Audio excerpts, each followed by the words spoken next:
Hi guys, welcome back to my channel. I'm going to share another recipe today with you, which is another low oxalate recipe. And this one is a red lentil and squash soup. It's a little bit of prep time with this one, just to get everything prepared for the cooking, but the cooking's fairly straightforward. And this one does have some moderate key ingredients. But because you get several portions out of this, you can still use them. You can do that with some high oxalate foods as well, which I will show you as time goes by with different recipes. So you don't have to avoid completely all moderate and high oxalate foods, as long as they're used in moderation. And if you are getting several servings out of one dish, then obviously you can use them. For this particular recipe, I might as well start with the lentils. So it's a cupful of red lentils. Now these have been pre-soaked and scrubbed and washed to get rid of any lectins. We've got a very large chopped onion. We have one chilli chopped, which has actually got the seeds in it still. It just depends how hot you want it. So you can always de-seed it if you don't want it too hot. We've got one large garlic chopped.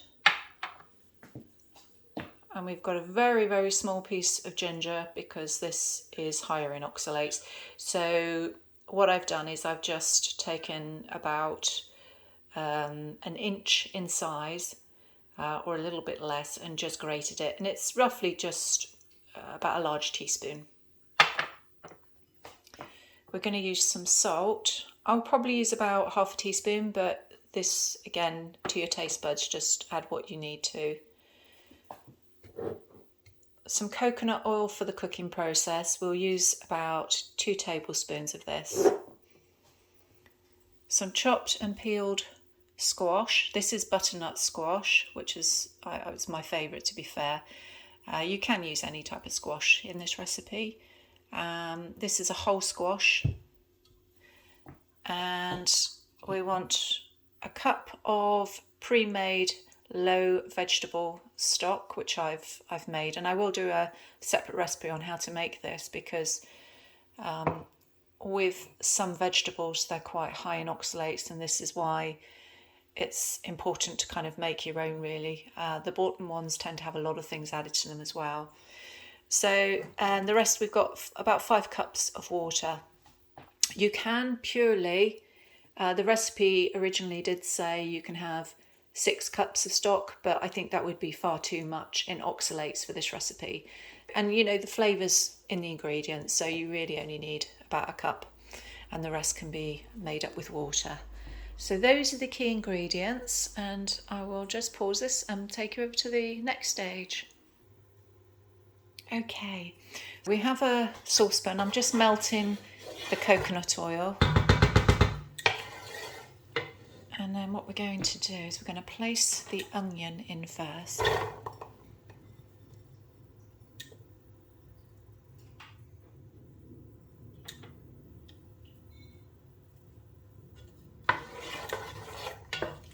Just give that a bit of a stir.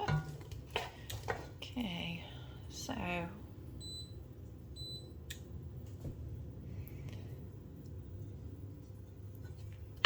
we're just going to let that fry for a little while, and we'll come back to it shortly.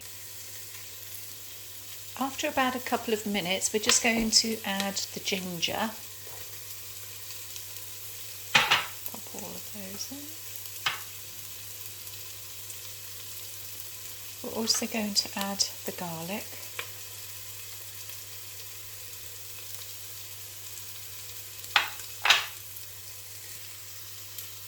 And then once we've added those, we're going to add the chilli.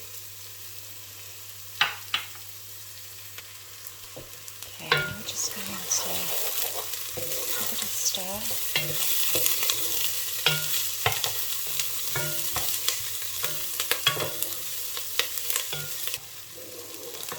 As you can see, the onion is starting to brown slightly already. So we're going to just now add the butternut squash. There we go.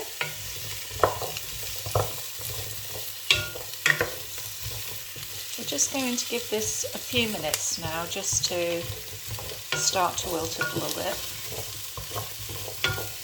Get to soften slightly.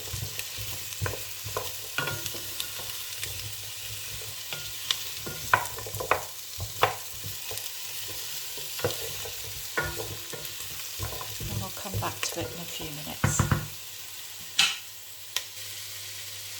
Once the butternut squash has started to soften a little just around the edges, we're going to add the cup of vegetable stock,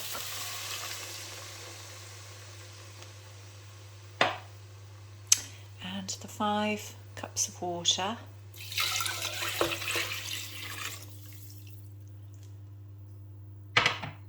the half a teaspoon of sea salt, or any salt of your choice really,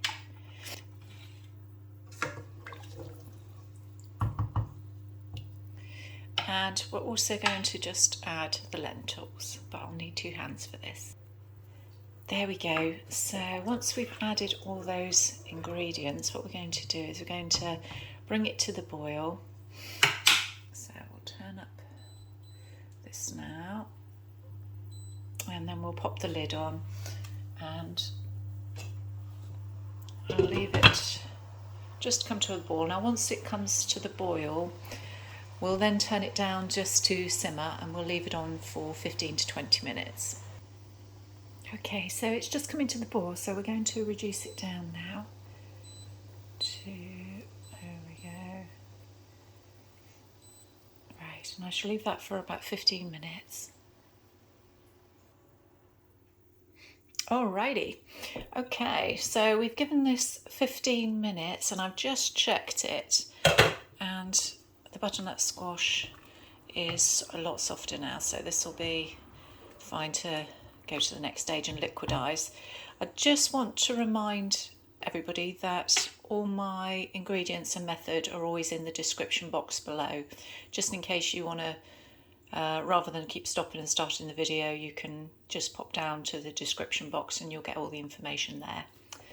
Okay, so this is ready now. What we'll do is we'll transport this into a liquidizer. You can use a hand blender if you have one, and we'll come back to you once it's liquidized. Okay, and here's the finished result, and as always, there you go, just a nice close-up view. This is a really nice consistency. You can always add a little bit of cream if you want to, or a bit of coconut milk. I tend to have it just as it is, with some low oxalate bread or a couple of crackers. But yeah, it's really lovely. It's really nice, very good for a cooler day and you want something just to warm you up. This will actually do probably about 5 to 6 portions, so you'll get quite a few out of this, and it's definitely comes into the low oxalate range. So yeah, if you've enjoyed this, please do comment below, like, subscribe or share if you would like to, and I will share another recipe over the coming days. All right, thank you, bye bye.